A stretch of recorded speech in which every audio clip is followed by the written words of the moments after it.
Office तो शाम को ही खत्म हो जाता है, उसके बाद कहाँ जाते हो? अनन्या ने इंक्वायरी करते हुए पूछा। कल का मैंने तुम्हें बता ही दिया है, और आज मैं लेट इसलिए हो गया क्योंकि दिल्ली गया था। अब तुम्हें भी पता है कि इस शहर में ट्रैफिक कैसा होता है। अभिनव ने अपनी सफाई देते हुए कहा। अच्छा, इतना सस्ता और पुराना सूट पहनकर दिल्ली में कहाँ चले गए थे? अनन्या ने फिर से उसकी ओर देखकर पूछा। अभिनव अब उसके सवालों से तंग आ चुका था। तुम आज इतने सवाल जवाब क्यों कर रही हो? वाइफ हो तुम्हारी, एटलीस्ट फिलहाल तो, इसलिए कर सकती हूँ सवाल जवाब। अनन्या ने गुस्से भरी सांस छोड़कर कहा। अगर तुम वाइफ बनकर मुझसे इतने सवाल जवाब कर सकती हो तो मेरे पास भी हक है। ओह हेलो, ये फालतू के बहाने नहीं चलेंगे। मुझे छूने से पहले अपने आप को देख लो एक बार। इतना सस्ता सूट पहन रखा है, पसीने की स्मेल आ रही है।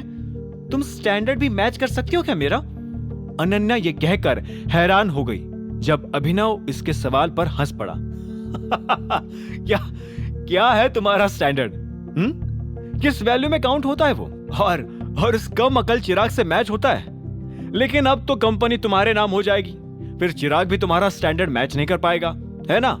ऐसे धीरे धीरे करके प्रोफेशनली कामयाबी पाकर तो लगता है तुम्हें सारे लड़कों को रिजेक्ट करके एंड में टाइगर से शादी करनी पड़ेगी। अभिनव ये कहते हुए भी हंस रहा था। वही अनन्या उसके सामने उसे घूरते हुए खड़ी थी। इस बकवास से अभी जो हरकत तुमने की है ना, उसे दबा नहीं सकते तुम अभिनव। मैं जरूर ही इसको लेकर दादाजी से शिकायत। अनन्या बीच में ही बोलते हुए रुक गई। अभिनव समझ गया था कि वो क्यों रुक गई थी। हाँ, कहना ना दादाजी से कि कैसे मैंने तुम्हें तुम्हारा बर्थडे स्टार्ट होने से पहले ही ये बर्थडे गिफ्ट भी दे दिया। Shut up! अनन्या की चिल्लाने के बाद अभिनव और भी जोर से हंसने लगा, जिससे वो अपने आप को लाचार महसूस करने लगी थी। उसका चेहरा लटकता देख अभिनव ने अपने आप को कंट्रोल किया और गला साफ करते हुए टॉपिक बदलने की कोशिश की। वैसे मैंने सुना है तुम्हारे उस गधे के साथ कल बाहर जाने के प्लान्स हैं। अनन्या ने उसकी आंखों में देखकर जवाब दिया। हाँ, बर्थडे है ना मेरा, इसलिए आई डिजर्व इट। अभिनव को ये बात काफी चुभी, इसीलिए वो सीरियस होते हुए बोल पड़ा। तुमने उस दिन ही इनकार किया था ना कि तुम्हारे और उसके बीच कुछ नहीं चल रहा है। अमीर लोगों की जुबान इतनी हल्की होती है क्या, जो एक बात पर टिक नहीं सकती? अनन्या ने अभिनव की शिकायत पर आंखें घुमाते हुए जवाब दिया। तुम्हें इससे क्या लेना देना? ये शादी तो हम दोनों ही नहीं करना चाहते थे ना, इसलिए अब जैसे भी पॉसिबल हो वैसे ही हम इससे बाहर निकल रहे हैं। अनन्या की सफाई सुनकर अभिनव को अपने कानों पर विश्वास नहीं हुआ और वो थोड़ा गुस्सा करते हुए बोल पड़ा। बात घूम फिर कर वही अटक गई ना। मैं चाहत के साथ बाहर चला गया तो तुमने मुझे बुलाकर मेरे सामने इमोशनल नाटक किया और मेरा वक्त बर्बाद किया। लेकिन अब मैं तुमसे उस चिराग के लिए यही सवाल पूछ रहा हूं, तो जवाब में सिर्फ तुम्हें इससे क्या लेना देना?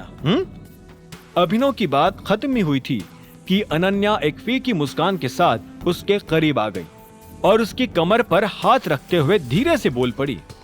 मुझे तुम्हें किसी से क्या लेना देना है, इससे फर्क नहीं पड़ता अभिनव। मुझे खुद से फर्क पड़ता है। मैं अनन्या सिंह हूं और तुम कुछ भी नहीं हो। इतना कुछ कहने के बाद भी अनन्या ने देखा कि अभिनव कुछ भी जवाब नहीं दे रहा था और बस उसे घूरे जा रहा था। अनन्या थोड़ी हिचकिचाई और फिर उसने अपने मन की बात भी बोल दी। वैसे भी चाहत को इसके बारे में पता है। डाइवोर्स के बाद मैं ये रिस्क नहीं ले सकती कि दुनिया मुझे तुम्हारे साथ टैग करे और शादी के बावजूद चिराग से अफेयर करते हुए दुनिया तुम्हें देखे। वो चलेगा? अभिनव ने रूखी आवाज में धीरे से पूछा। हाँ, अनन्या ने सिर हिलाकर कहा, क्योंकि चिराग के पास सोशल स्टेटस भी है और पैसा भी, साथ ही वो एक अच्छा इंसान भी है जो मेरा ख्याल भी रख सकेगा। चिराग और अच्छा इंसान?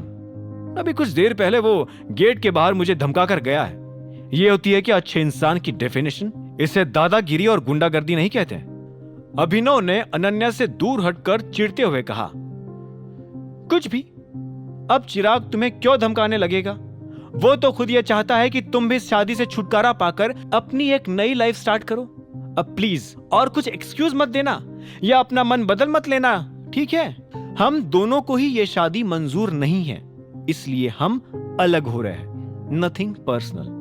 आगे की कहानी जानने के लिए देखें अगला एपिसोड सिर्फ पॉकेट एफएम के यूट्यूब चैनल पर, और द रिटर्न ऑफ टाइगर के सारे एपिसोड्स को सुनने के लिए डिस्क्रिप्शन में दी लिंक से डाउनलोड करें पॉकेट एफएम ऐप।